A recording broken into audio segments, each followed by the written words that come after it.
as they're talking.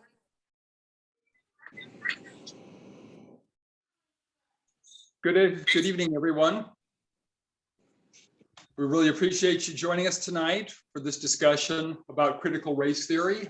And our title is What They Really Mean When They Say Critical Race Theory. My name is Alan Miller. I'm current chair of PROUD, which is People Reaching Out for Unity and Diversity. I'd like to start by talking about two of our goals of PROUD. The PROUD is organized to host forums that will bring the people of Ferguson together and increase harmony within the community. And we use these gatherings to bridge perceived boundaries and to increase unity among members of our community. Both of those talk about the importance of unity as our goals. This topic really speaks to this, which is why we thought it was really important to bring to everyone. The critical race theory is being used more as a divisive element, and we wanted to make sure that we all had a good, clear understanding of what its intents are and what it really is saying, so that we can then continue to have proper dialogues that are focused on the real truth of what the critical race theory is. So again, thank you very much for being here. The agenda for tonight, as soon as I get done with my initial comments, Dr. Jackie Harris will introduce our speaker tonight. At the conclusion of the formal presentation, we will stop recording this event so that everyone can speak without having to worry about continuing to be recorded. We're going to try to let everyone ask your own questions if you would like. So probably the easiest way to do that is to put your name or some identifier in the chat so that our monitors can then see that you wish to speak and can call on you.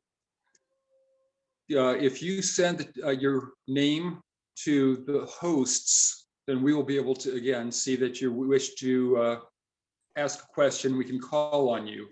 Your other option is to put the question directly into chat. If you would like to send it to everyone, I think we have it so that the questions are only going to the hosts, and then we will read them out on your behalf. We also, though it's not very reliable, we do have the raise hand function also if you would like to ask a question. And we ask that you do make these questions for Ms. Fleming rather than long statements. There are a lot of issues here to go over, and we want to make sure that everybody is able to ask their questions and make sure that we have a good understanding. And then, in the same way, we want to make sure that no one leaves with questions or concerns or in any way frustrated or concerned. So please let us know at the end of this event if you would like us to present a follow-up. We are going to not have breakout rooms tonight because we want to have Ms. Fleming be the focus of our presentation tonight and let her respond to each of the questions. But we have the opportunity later, if you would like, that we could have another event in which we have more of an open discussion on this topic. So at the conclusion of tonight's event, if you would let us know, or you can also email us at any time and let us know your preferences. So without further ado. Is that it? Oh, I got it. did you? But I Are you okay? So I will give it to Dr. Lewis Harris and let her provide the introduction. Thank you very much. Good evening, everybody. If you would be so kind to put your phone on our device on mute, that would be really helpful. That way we won't have feedback. when the speaker begins her talk. Hey, I Jackie, like, yes. can you adjust your screen? Because I can just see the top of your head. That's all. Oh, sorry about that. I'll just take it off all the way. All right, there you go. All right. All right. So Heather is a great speaker and has lots and lots of projects on her plate. Basically, she's founder and director of the In Purpose Educational Services. She's author of the book My Black Friend Says. She co-hosts the Listen, Learn, Love podcast, and she's also founder of the Missouri Equity Education Partnership. She also constantly goes up to testify to for the different bills and hearings in Jefferson City. Prior to her work in Purpose and the Missouri Equity Education Partnership, she spent 8 years in public service sector before moving into education. She served as an English language arts teacher for 14 years before becoming a full-time equity and inclusion training and program design professional. So her whole goal for her work in this field is to promote healing, understanding, and equity for all. And I'm really glad that she's able to address us tonight on this topic. Thank you, Heather. Thank you. Thank all of you so much for having me here. First thing I want to acknowledge, I am so happy to see that one of my board members is for In Purpose Educational Services is on the call. So thank you, Jocelyn Harris, for joining us. One of my really, really good friends, Dr. Stacy Mighton, is on the call. We work together, and you can't meet Stacy without loving Stacy. And so I appreciate her for being there. And then finally, I appreciate Pastor Josh Privet for being on the call. He is actually the leader of our Interfaith Council for the Missouri Equity Education Partnership. And so appreciate him for being here too. What they really mean when they say critical race theory, I just kind of wanted to run through this a little bit. So first, we're going to talk about what is happening in our schools, and then what CRT is. And then I'm going to tell you a little bit about the efforts that we're leading in order to push back against the anti-CRT bills. So the first thing is CRT, surprise, we didn't know. And Jocelyn could bear witness to the fact that we've worked together on equity issues for forever and a day. And never, ever, ever did critical race theory come up. And the reason why is because of the fact that it is a legal theory taught in upper, like graduate schools, etc., law schools. It was not part of any curriculum that we've ever taught, and we taught from an equity lens for forever. The reason why I ended up moving into equity work is because of all the work that I did in my school district, which at the time was Parkway, and loved it. You know, I loved the work and I loved it so much that I decided to dedicate myself to it. So what critical race theory is, it's credited to Kimberly Williams Crenshaw, but it kind of came about in the 1980s. She's the one that kind of brought it to prominence. But she is a law professor with the UCLA School of Law and Columbia Law School. So in her words, she said, it is a way of seeing, attending to, accounting for, tracing, and analyze the ways that race is produced, the ways the racial inequality is facilitated, and the ways that our history has created these inequalities that now can be almost effortlessly reproduced unless we attend to the existence of these inequalities. So basically, what critical race theory is, it's studying the patterns that we see produced in our society around the issue of race. And one of the things that we can see is, you know, some of you have probably even said to yourself, we're still fighting the same battles that Dr. King fought. That's because there is a framework that is now continuing to be put into place and replicated over and over and over again. And that's what critical race theory addresses. What are the elements of that framework? The laws, the patterns, the rules of it, the players that come into it. What are those? And so it is a theory. And one of the things that we know about theory is that it is a way of thinking about stuff, and we're supposed to, as educated citizens and concerned citizens, we're supposed to be thinking about a lot of different ideas that come into our society. And so critical race theory is one of them.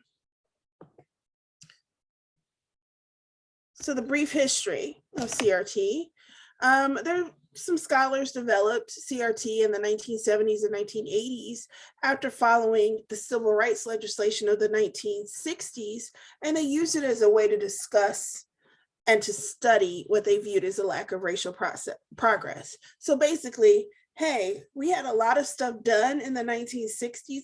Why aren't we continuing to progress forward?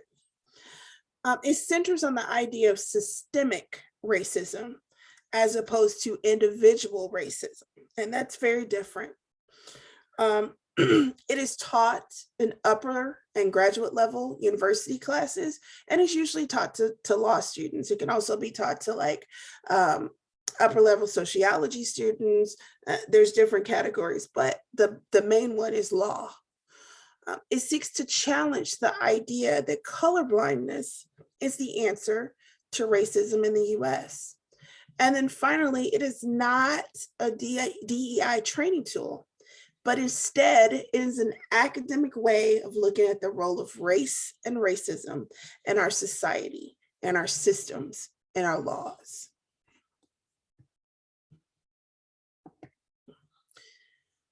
So there are different core tenets of critical race theory. My assistant director for In Purpose kind of looked across the, spectrum. Some people have 3 laws, some people have 8 laws, but basically the basic 4 laws that we come across. Number 1, race is socially constructed. It is not biologically natural. And so right now, as I look, I could be, as far as our genes, our DNA are concerned, I could be more closely aligned to Alan than I am to Dr. Jackie. Because when we look at race, skin color is only carried on 4 strands of our DNA. We technically, over 96% of all of our DNA is the same as human beings. And so when we look at that, 4 is a very, very, very small number. So looking at all the other things that make us up, again, I could be more closely aligned as far as DNA is concerned to Alan than I am to Dr. Jackie, because of all the other stuff that goes into DNA and what makes us different and unique. The next one, racism in the United States is a common, ordinary experience of people of color. I can just tell you from my personal experience, yes, that's absolutely true. Okay, that's absolutely true. It is normal. It is common. It's a regular experience. Today, I was in Jefferson City speaking to some of our legislators, and some of them are really, really trying hard to grapple with this idea. Others are not. And so will we, on a daily basis, regular basis, experience some type of racism? More than likely, yes, we will. Historically, inequitable policies and practices have served the interest, of the dominant groups of people. That continues to be true. And the irony of all of this is that even within this discussion of CRT, it reinforces that particular idea, okay? Because, for instance, one of the bills that's being presented, Bill 1995, allows parents to opt out of any subjects that they consider controversial. Well, can you imagine? And so I give this example, hey, so they can opt out of learning about or reading a story about an LGBTQ couple. They can opt out of a story about a Black person that experienced racism. Could you imagine a parent in America, a Black parent in America, going into a school and saying, I don't want my child to learn about the experiences of white people? We can't. Mainly because that would, number one, exclude them from almost the entirety of curriculum. But then number two, people would see that as absurd. And so we have lots of inequitable policies and practices that continue to serve the interests of dominant groups. And then the final one is that it is important to gather, respect, and take seriously the stories and experiences of minority groups when academically studying issues of equity. We have traditionally always studied the stories of people from the dominant groups. If we really want to understand the American experience, if we really want to come together as Dr. King called it, the beloved community, we have to listen to everyone's stories.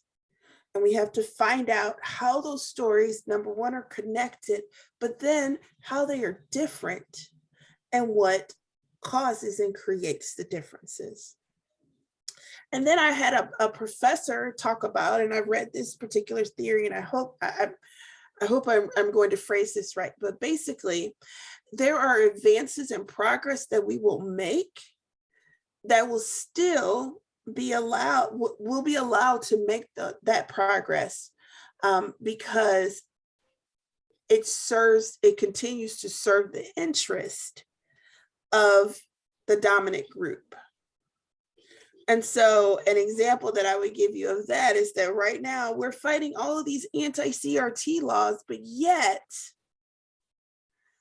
Maya Angelou is on the quarter. I'll move on from there. Okay.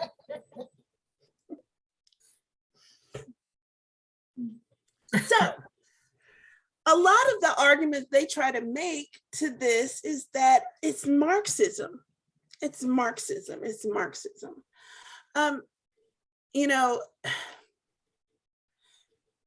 I can't even find a good analogy for it, but it's like one of those things where, you know, because here's a good one.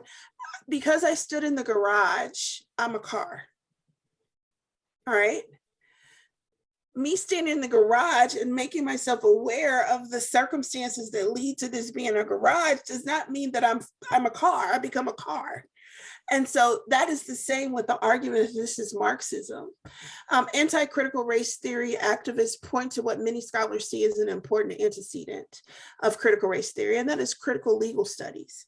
And those critical legal studies ideas are drawn from Michel Foucault, Max Weber, and Karl Marx. And they are thinking in terms of like critical theory in general, which looks at power dynamics.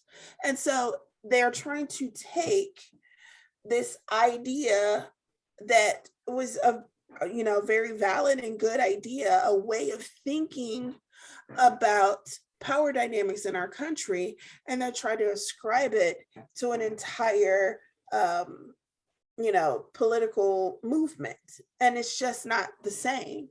And so if we look at critical theory has addressed class, it has addressed sex, it has addressed race, religion, sexual orientation, because again, it is all about power dynamics. The people that have power versus the people that don't have power, and how those play out in our society, in our laws, in our systems.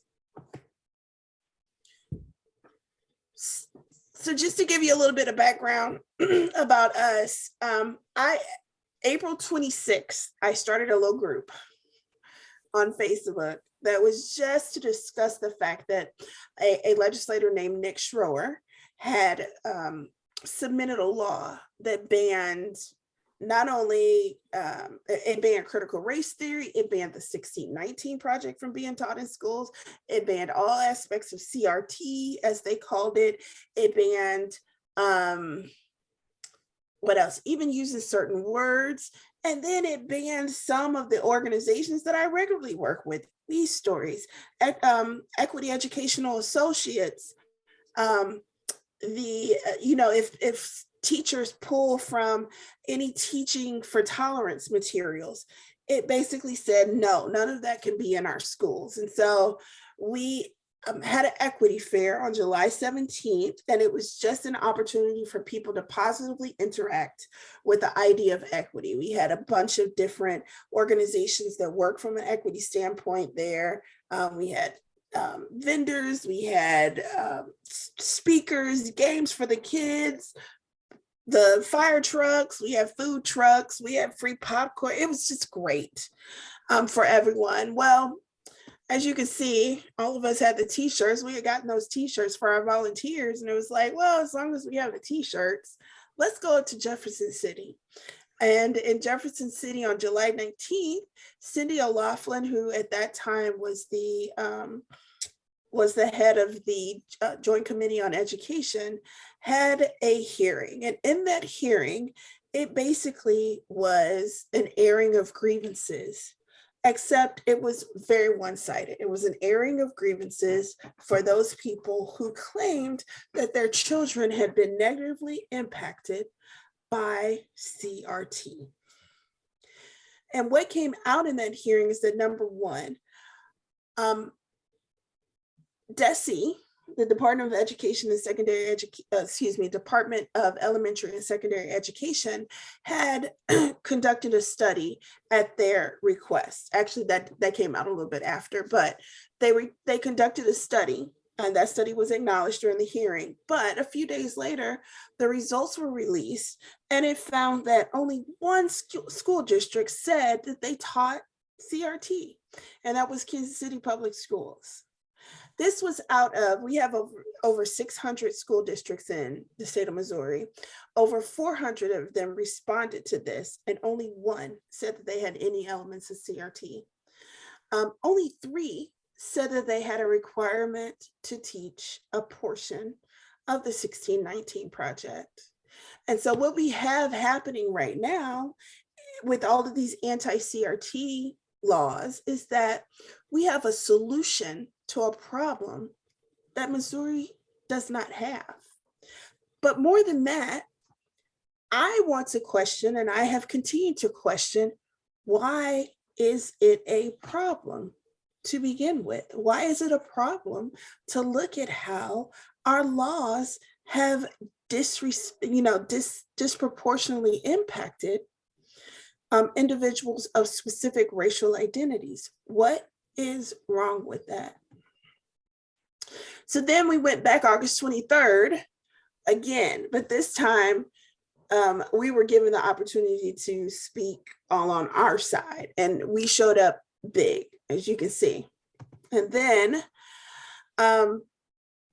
we've continued to go back. And so as we've organized further, we've continued to go back. Here's the big thing for you all to understand is that when they say, to answer the question in the title, when they say critical race theory, on the other side, what has happened is that they've been able to redefine what that means. And they've redefined it in people, in their supporters' mind, as anything related to equity education. And so if I sit and I say, I'm teaching, one of the books that has been banned in Wentzville is The Bluest Eye. If I say I'm teaching The Bluest Eye, people say, that's CRT. And the reason why they say that is just simply, honestly, because it was written by a Black person and is about a Black person. And it examines racially, I don't want to say racially sensitive, because for some of us it's not sensitive, but it examines racial themes, as well as themes around feminism, colorism. There's other prospects and aspects that it examines, but it's a beautiful, beautiful piece of literature, but it's been banned because people now are saying this is CRT. And so anything connected to diversity, equity, and inclusion, they have defined as CRT and place a negative label upon it. Right now, what we see as far as the impacts on education of this entire movement is that, number one, there's been physical threats and verbal attacks on teachers and administrators, particularly those of color. I will go ahead and name one. Dr. Terry Harris in Rockwood. His role is the head of student services, okay? He has been attacked from all perspectives when, in the end, people don't understand what his role within the district is, but because he is one of the few Black administrators in the upper level administrators within the district, he has been the target of a lot of racist anti-CRT rhetoric. Dr. Brittany Hogan was also in the district. She was actually their DEI director. She felt so threatened that she resigned her position. And so they do have someone else now in that position, but that person has exposed themselves also to attacks and threats. It gives reduced access to teaching materials and resources. When I was teaching, we used a variety of resources because kids have questions, and kids have questions in real time. And so that is the issue that I have with some of the laws that are being passed that require like 48 hours to discuss a controversial topic. I can't stop my class if a kid has a question. I can't stop and be like, I'll answer that question in 48 hours as soon as I get your parents' approval. Another aspect is that they want for their children to be able to opt out of controversial topics. What happens if every single child in my classroom opts out of a controversial topic? I am left with a choice of either searching long and hard to find that one piece of literature that satisfies all 30 requests, or I am required on a daily basis to create 30 different lesson plans. That is impractical. It will not happen, and it especially will not happen in a state where our teachers are the 49th lowest paid teachers in the United States. All right, and we just won't happen. So that's one of the things that we do as teachers. We go and we see, are there people, instead of us reinventing the wheel, are there other teachers who have created, or organizations who have created valid, good, solid, rigorous lessons? And they are limiting our ability to access some of these lessons with the bans that they have implemented. Next, a whitewashed representation of history and the experience of BIPOC people in our country. You all probably experienced this, but I cannot tell you how many people quoted Dr. Martin Luther King last week, and then told me, tweeted to me or messaged me or whatever, and then told me that Dr. King would be against what our organization is standing for. So they have flipped the narrative to where Dr. King would be against equity education because he believed in colorblind rhetoric. Number one, of course, a lot of those people obviously have not read Dr. King because they would be just as offended as they are by anything that I say. But then on top of that, it just stresses the importance of it. We had a gentleman last week at one of the hearings that I was at present a bill, Brian Seitz. He presented a bill that was an anti-CRT bill, but it had all of the right, it had some of the right language talking about we want to make sure that people aren't discriminated against, et cetera, et cetera. But then when it came down to his explaining it, he did throw in the gratuitous Dr. King quote, but as one of his fellow representatives asked him, can you stop using the language of China virus to describe the coronavirus, to describe COVID-19? And he had every excuse in the book for it, including telling the administrator the representative at one point that he loves dumplings, black-eyed peas, and cornbread.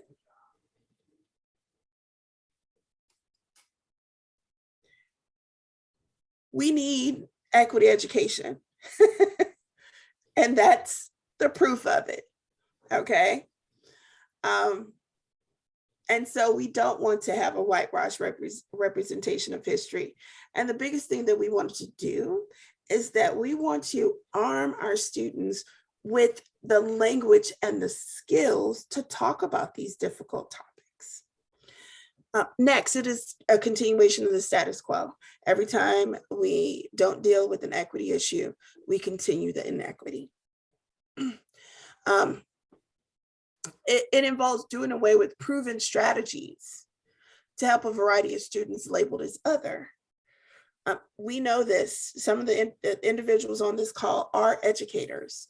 And so we know that you have to have an entire toolkit of strategies that are proven to help all students. And there are some that are going to help one set of students more than another. And so we have to have access to that. And then finally, the idea that we need to present both sides of the issue, that played out very appallingly in Texas, where an administrator had to tell her staff members to present an alternative narrative of the Holocaust, because they have a law that says you have to present both sides of the issue. There are not two sides, two valid sides to the issue of the Holocaust. So we need to tell what happened, and we need to determine and decide and examine why it was wrong that 11 million people died needlessly.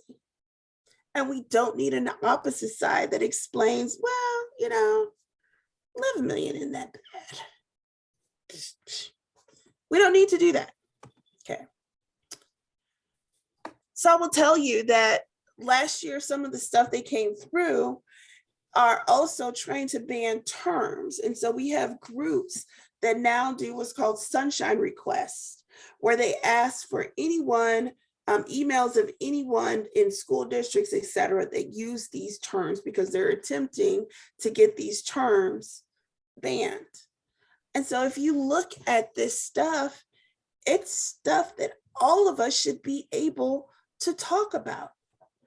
How do I examine the Holocaust without mentioning race, racial bias, racial injustice, systems of oppression, what else? Racial violence. How do I examine that particular event in history without using any of these terms? How do I talk about slavery without saying African American?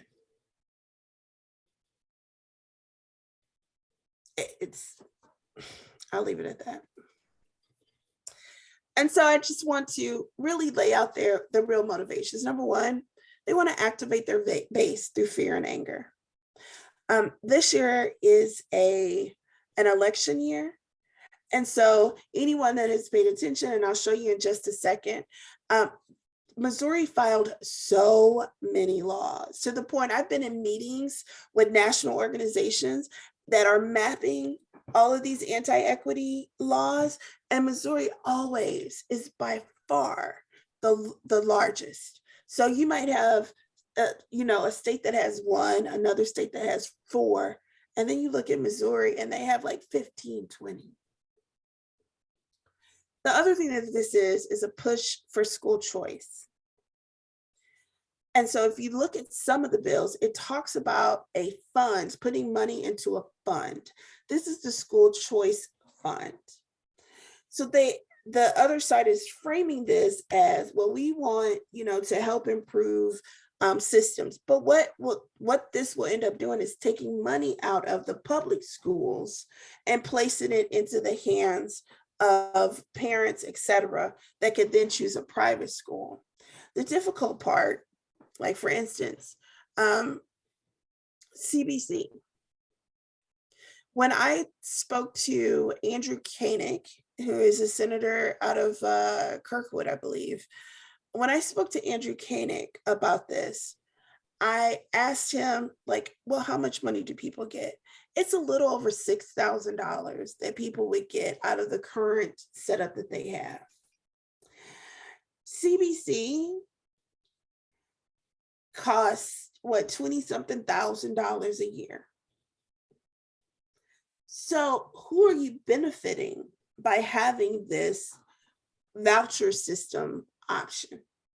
Because there is no parent in high poverty areas that are going to be able to withdraw that $6,000 or however much money from their school district and then use that to go to a private school because they can't afford the additional costs. So basically what it ends up being another way to put money into the hands of those who can afford the services that they're trying to pay for on the taxpayer's dime. So we've got to be cognizant also of what people are actually trying to do. Again, it's an election year. They're trying to rile their base up. And this is one of the ways to do it. It worked in Virginia. So why not have it work here in Missouri? Okay. So the way that we started responding to this is that we started first of all, I started the Missouri Equity Education Partnership. And the Missouri Equity Education Partnership, as I said, I have, let me go to this. We feel that we have 4 roles, and our 4 roles are advocacy, education, activism, and support. And we do that through 6 teams. Oh, I thought I had the teams listed here. We do that through 6 teams, and those 6 teams are our fundraising and events team, our marketing and communications team, business council, interfaith council, which Josh Privet is the lead of, education and youth council, which is very much school district based and focused within individual school districts. And then finally, our political action and legal team. Those are the people that go and advocate in Jeff City. And so in addition to that, as we got these efforts started, there were other groups that wanted to join on. And so we created a coalition of statewide organizations that are opposed to the anti-equity bills. And so that includes, at this point, the NEA, Missouri NEA, the NAACP, JCRC,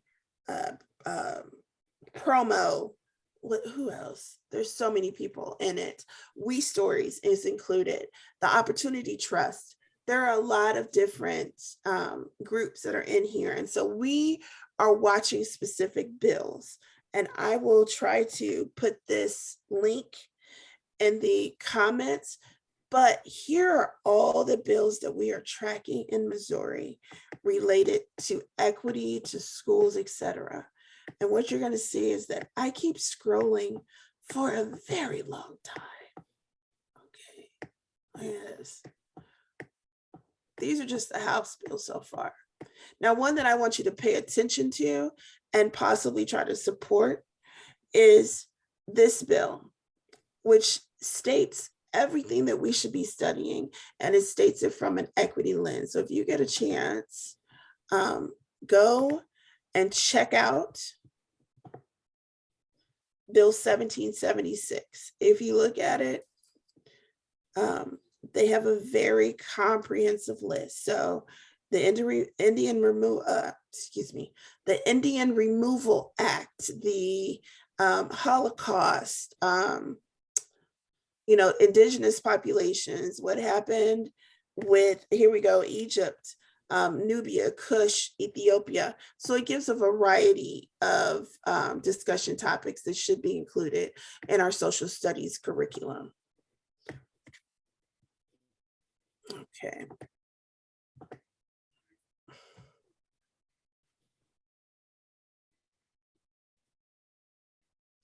So the other thing that we have for people is we have a lot of resources. If you go to our webpage, www.missourieequity.com, spell out Missouri.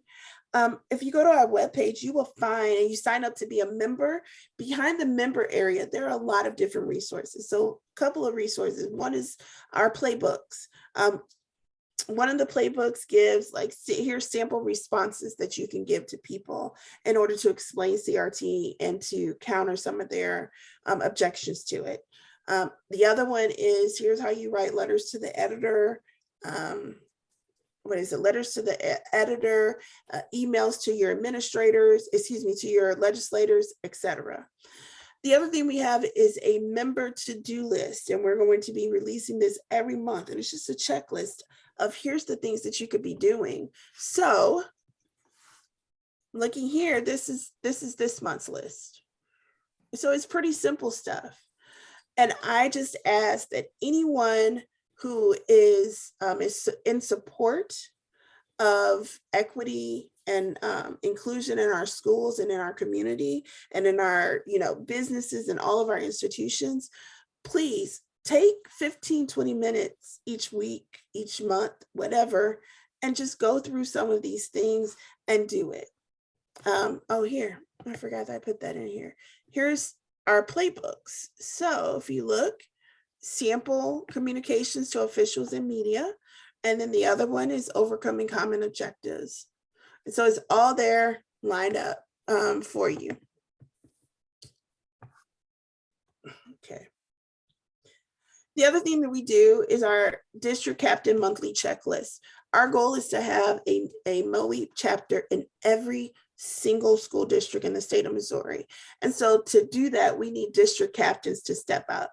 Yes, we know that equity education is not an issue in every single district, but we still need, even in those districts that it's not, we still need active organizations, because there's power in numbers, and sometimes we might have to lend support to other ones.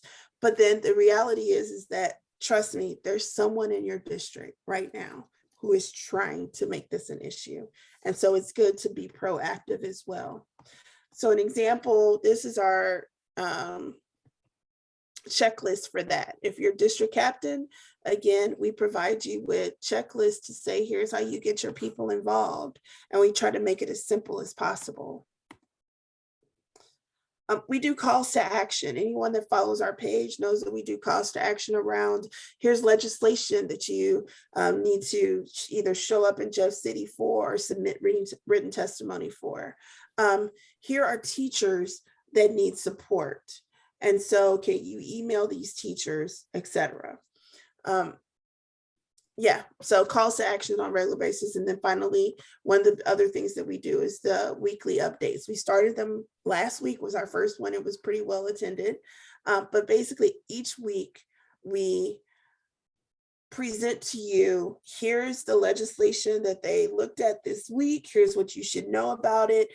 Here's how you can take action. Here's what we expect is coming up the following week. So those end up being very, very important from the perspective of just, again, making sure that people are involved, but making sure that that involvement is as easy peasy as it could possibly be.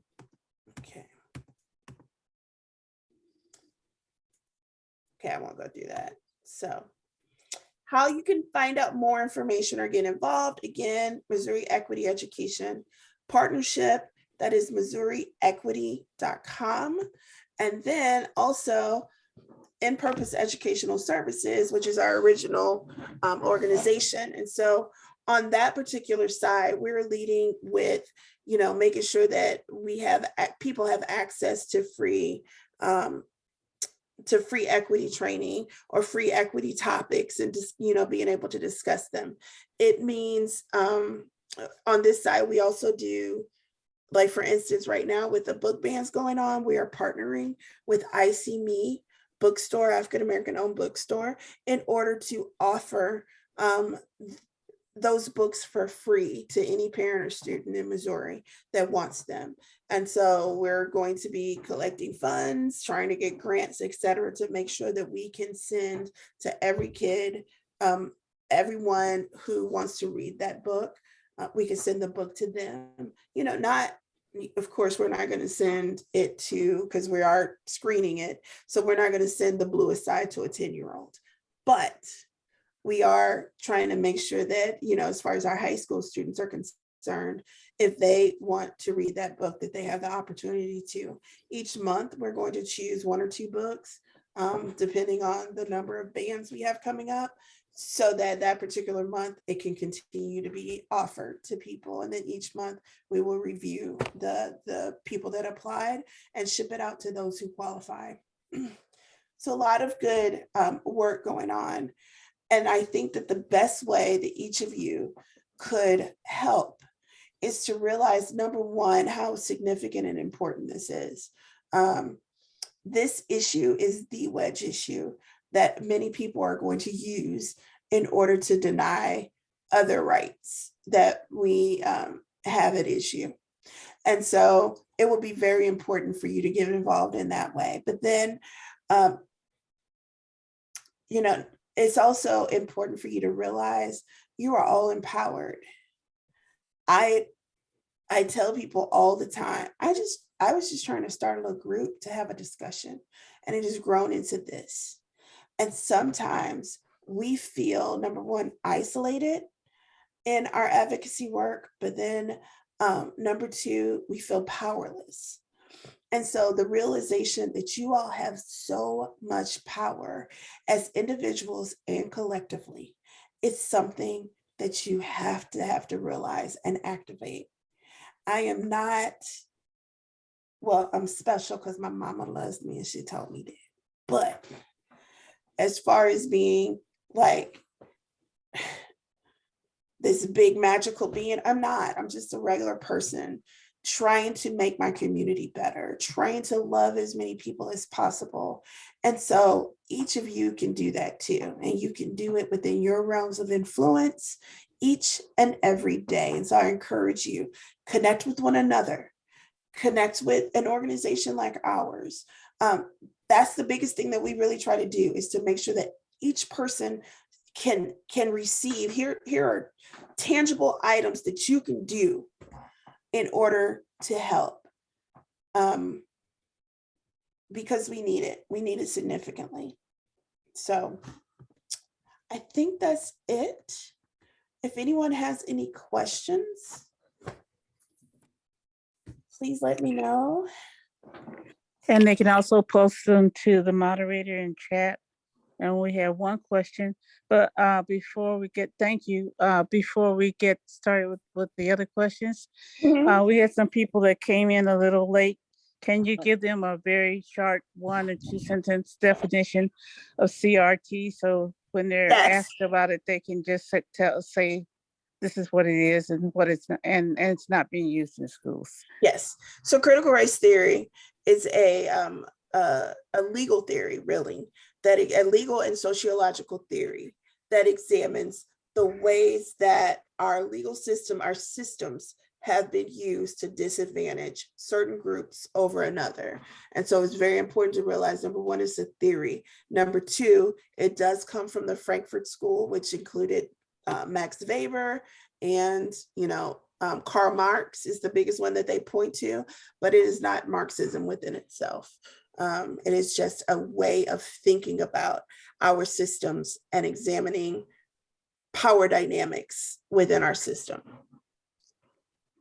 And in that survey, they only found 1 school district out of Missouri that was actually incorporating any of the theory. Right.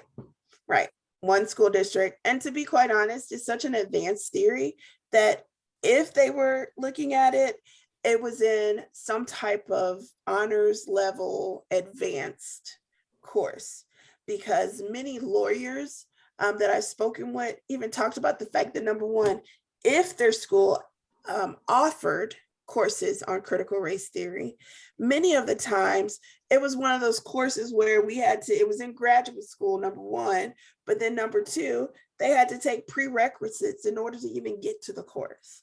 And so it is a very advanced level course. And for them to be saying disingenuously that it is being taught in kindergarten is wrong. Yeah, I know. I never really taught it until I was working with graduate level teachers and administrators, and they wanted to understand why there certain school districts were getting better funding than others. And then I just briefly introduced that theory to them. So, and that's what I think is amazing, Dr. Jackie, is that we look and the signs are all around us that there are inequities in our systems. So what does it say that our legislators are trying to hinder the discussions of that? And like you said, we can look at school funding formulas. We can look at, police stops. There's so many metrics that we can look at that shows there are inequities in our system. And we need to be addressing it and talking about it fully. okay. So we had a question from Josh. And let me find it here. Basically, Dr. Jackie, yeah. while you're looking for the question, I'd just like to remind Lindsay that we should be turning off the video at this point so that anyone